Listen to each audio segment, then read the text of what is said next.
Welcome to another edition of Words from Your Mouthpiece. Today we're going to bring you a story from Laurelville, Ohio, where Jara Newman, 44 years old, was involved in a domestic dispute with her boyfriend, Eric Vanover, 49 years old. So, the facts of this case is Eric was shot in the back of his head, and the van that he was sitting in his driveway was set on fire, and he was pulled from that van from some individuals who were passing by. Basically, some good Samaritans who saw this vehicle on fire, stopped to investigate, realized there was a body in the vehicle, pulled him out. Now, officers spoke to Jara that night, and unfortunately for Jara, she felt she could talk to the police without having a mouthpiece. I want you to listen to her statement that she gave to the officers right after this whole incident happened.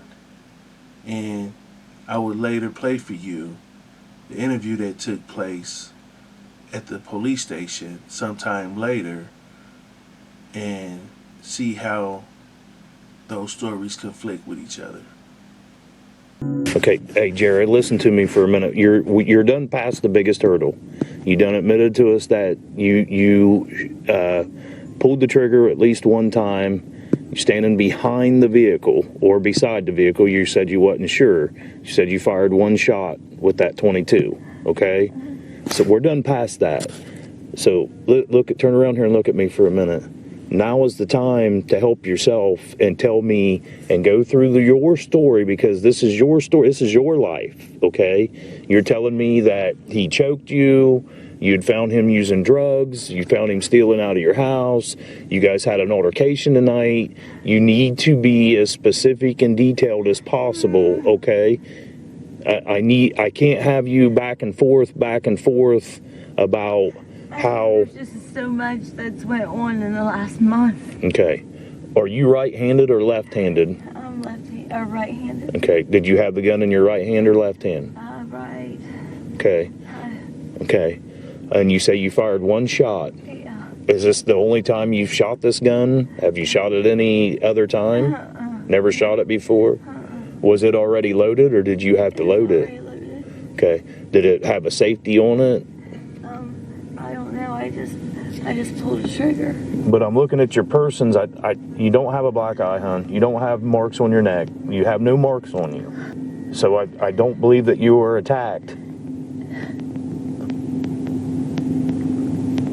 At this point, I do want a lawyer. Okay. I've dealt with too much, and I know I should have called it all in. Now, you listen to her statement that night, which she advised that they were in a domestic dispute. She was concerned that he was about to run her over with the vehicle. She shot, and it ended up shooting him in the back of his head, and somehow the vehicle caught on fire. Now, we're going to look at her interview that takes place at the police station. You understand that any time that we're talking, you have the right to tell me, hey man. Okay, just like you did the other night. All right? So the officer started off letting her know that she had a right to end this, just like she did the other night. Because if you recall, when they interviewed her after the incident happened, and the officer told her then he did not believe that she was telling the truth. She had no marks on her, and he believed that she was guilty of killing him unprovoked. And at that time, she said she thinks she wants a lawyer. So now we're fast forwarding 2 weeks later. She once again, now officially charged, and is choosing to speak without a lawyer present and it'll be to her detriment, as you will see.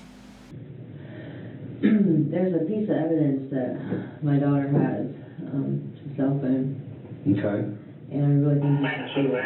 Okay, why do you think I should see it? Because it has, before, as me and Eric's relationship kind of penetrated along, I didn't realize what all the stuff he was wrapped up in. What do you mean stuff? Drugs. Okay. Now we're going to save you a lot of time. She spoke with officers for roughly 40-some minutes. What we're going to do is fast forward past all the various stories she chose to tell the officers and get to more of the meat and the potatoes of this situation.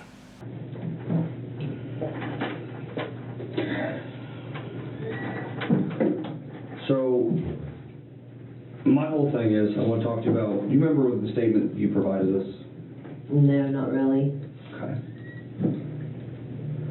So, I'm trying to get around the fact that you told us that you had a weapon in your hand. You fired it towards Eric because he threatened to run you over. Well, no, he never threatened to run me over. You know, I don't know to my wits. He threatened to end me. But, you know, what's in me? That was in the house. Okay. Now let's stop right here. They given her facts that she's given them. That she had a weapon, that he threatened to run her over, and she's recanting those statements. She said, no, he never threatened to run me over. She's steady hanging herself. So, that's what we're trying to clarify I here. understand. I understand. I don't know, like I said, I don't really remember much that night. Because here's the other thing. Once She don't remember much that night. Even more of a reason for her to shut up. Don't talk. once I went up to Loretta's to get a jacket, she took me up there to give me a honey bun and stuff because I have sugar. And then that's when you guys wanted to talk to me, and I was like, okay, well, I come back down, and I said, I feel like I was drugged. Like, I don't remember anything really too much from your car. I remember I asked I wanted a lawyer. Mm-hmm. Yeah, I remember asking that, and then I remember being in the backseat of the cop car, and I remember here. I don't really remember. I probably, at that point, I was telling you anything just to make my baby safe. Well, So she remember asking for a lawyer. She ain't thinking about asking for a lawyer right now. She really thinks she's going to talk her way out of this. But she's still a baby. I understand. I mean, you know, Right. I'm damn near 40 years old and I'm still my mama's baby. So, I mean, I get that, but Right. same sense, she's 18, so I don't see how that, you know, you telling me that just trying to keep Jerica safe, you're trying to tell me whatever I want to hear, just keep Jerica safe, that doesn't make much sense. Right, I understand it doesn't make much sense, but I mean, I didn't have no weapon, I didn't shoot at the vehicle. I didn't. So why'd you tell Loretta that? I didn't tell her that, I don't think so. I didn't tell her that. Now, her current statement is she never had a weapon, she never shot at a vehicle. Mind you, from the very first night she spoke with the officers right after this incident, she admitted to having a weapon and firing it at the vehicle. This is the reason why you don't talk. Now that she's had time to think about the whole situation, she realized that story is not going to be beneficial to me. So, but she's waited too late to try to change it up. Let's listen as the officers continue to let her hang herself. Yeah, when we talked that night, that was something that we brought up to, and you did. You said you told Loretta because Loretta told us too. Okay, that's how we knew that information. I don't. See, that's just doesn't make right. It doesn't seem right. I didn't shoot Eric. I did not shoot Eric, and I did not set the van on fire. I'm telling you, there's something else bigger that's going on behind all this, and you got to make sure that my baby's safe. I don't make promises during an investigation ever. Right, okay? right. So, but I will. Safe, all right? And that if she needs to talk to somebody, if she needs something, that she can call 911, and something seems out of place, and I'll talk to her about that part, okay? But, I mean, I don't want anybody ever to get hurt. That's why I do what I do. I don't want people getting hurt, Right. okay? Now the officer's going to go along for another 15 minutes of letting her make up tales, and they just let her continue to talk. That way, whenever she does get a lawyer, and they try to make sense and make a story of this and try to come up with a defense for her, it's going to have all kind of holes. This is why the detectives are trained to do what they do. You're not going to out-talk the detective. But I also am trying to figure out the truth here, because what you're telling me today is totally a completely different story than what we talked about last week, or a week and a half ago now. I understand. Okay? So, I'm just... I don't know. I don't know if I figured how you guys wouldn't believe me, or, I don't understand. I don't know why I would have said that, because I would have never shot Eric, or shot at him, or did that. I was scared. Honestly, I was scared. At that point, I really cared what happened to me. It was more about getting... Now, at this point, she's been with the detectives over a half an hour. Detective is starting to wear thin. His patience are starting to wear thin. So, listen to as the detective flat out let her know, I don't believe you. And yet, she continues to talk. Okay, remember when I told you I like truth? Mm-hmm. Okay. Can we start being truthful with one another yet? Because I feel like I'm being real truthful with you. I know you're not. Because everything that you're saying, I have complete statements from everybody else that's been involved that is saying that everything you're telling me right now is an absolute lie. It's not a lie. Well, because here's the thing. The 911 callers... So after he told her, I know you're lying. What you're telling me conflicts with the statements everyone else has given me. Why does she continue to talk? Why does she continue to think that she can outsmart these detectives? She knows she's lying. The detective telling her she's lying. Yet she continues to talk. You never flagged them down. They turned around, okay? They showed up on scene. You were nowhere to be found. All right? He's not by that bush. He's barely outside the car. Okay? They had to move him. You weren't there to help. So I can already tell you right there, from the 911 I callers. went to get a blanket. Just from those 911 callers, okay, everything that you told me just about that part of that is an absolute lie. So that's where I'm trying to figure this out. You're not being truthful with me here. I am being truthful, from what I can remember. I swear. So how are you going to remember that you moved him to the bush? That you, Not the butt. Look. How are you going to sit there and say that Right you here. flagged him down Right and they here. were there? How are They you? went by and they... How are you going to sit there and tell me you were with them and helped move them when he's saying that you weren't anywhere near? Because I went in to get a blanket. Like, it was cold outside. So... Because it's when I got him to right here, like I remember a vehicle went by, and then they went by, and they stopped as I was running towards them. And the same thing, call 911, call 911. You weren't outside. So how in the world she thinks her story of she flagged down the help to assist her in removing him from the car was going to hold up when the people who stopped has already talked to the officers and told them no one flagged them down. That once they came and got the guy out of the car, She came out of the house.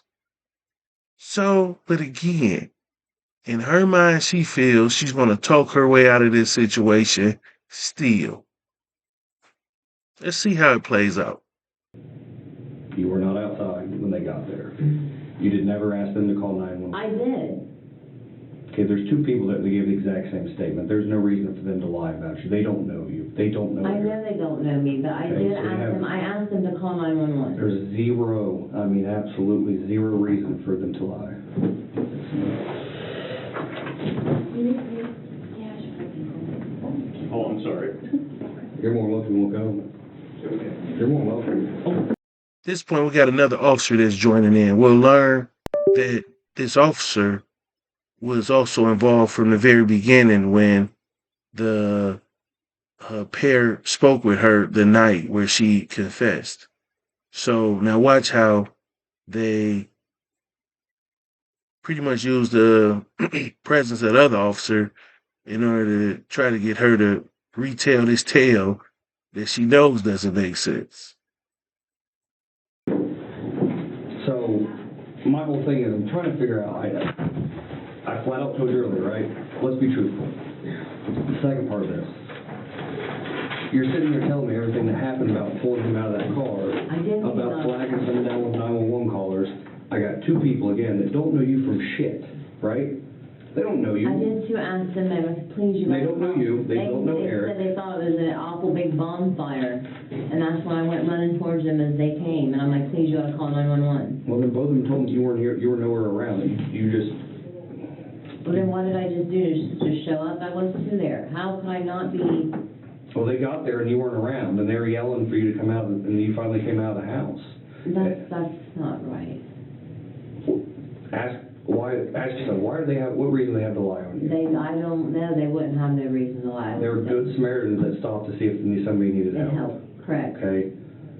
So what I'm trying to figure out is, if you're gonna not tell me the whole truth about something that minute, and I've asked you to start being honest about other things that we've been talking about so far today, how the fuck are we gonna sit there and say that you're being truthful? That's all I'm asking, I okay? understand. I've been truthful with you up to this point, okay? I told you that because I want to talk to you about Eric, and I've told you Eric's now deceased.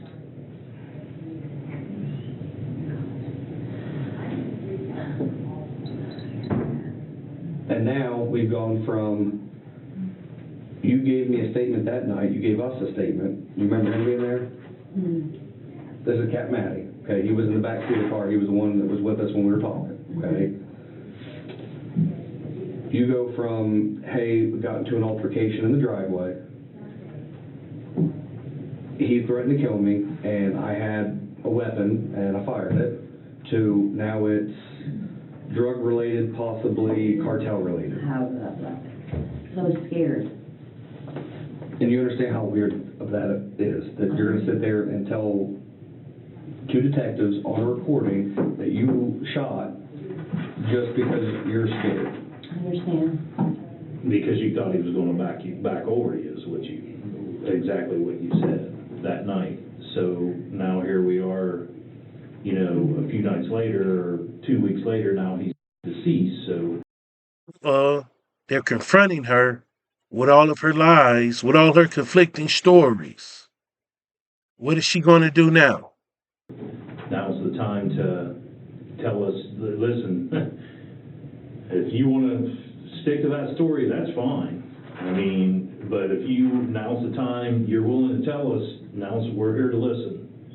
So, What I just told you is what happened. can you go through it with me? I missed it, I'm sorry. So you tell me what happened.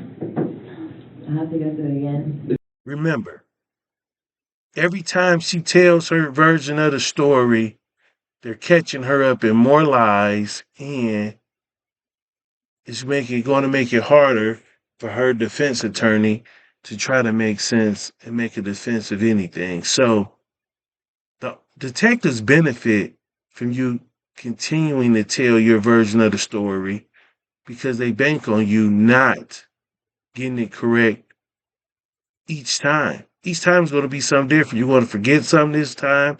You're going to remember something else that time. So let's see what she does when they ask her to tell it for the 50th time. You don't have to, don't want to, but he just showed up. He was with us on the scene, okay? He was with us in the car. I'm not gonna force you to tell him, but if you wanna tell him again in your own words, kind of what happened, I'm sure he would like to hear you. Can I see have a lawyer present? That's fine. Ding, ding, ding, ding, ding. She finally said the magic words. Can I have a lawyer present? So, again, I bring you these interviews just so you can understand, so you can see a perspective different from that in which you will see if you're find yourself in the room with these detectives. You're not going to outsmart them. You're not. This is what they're trained to do. If they're asking you a question, they already know the answer to that question. They're waiting to see what you're going to say. They're never going to let you know what all they know. So she ended by requesting an attorney. She should have started with requesting a mouthpiece.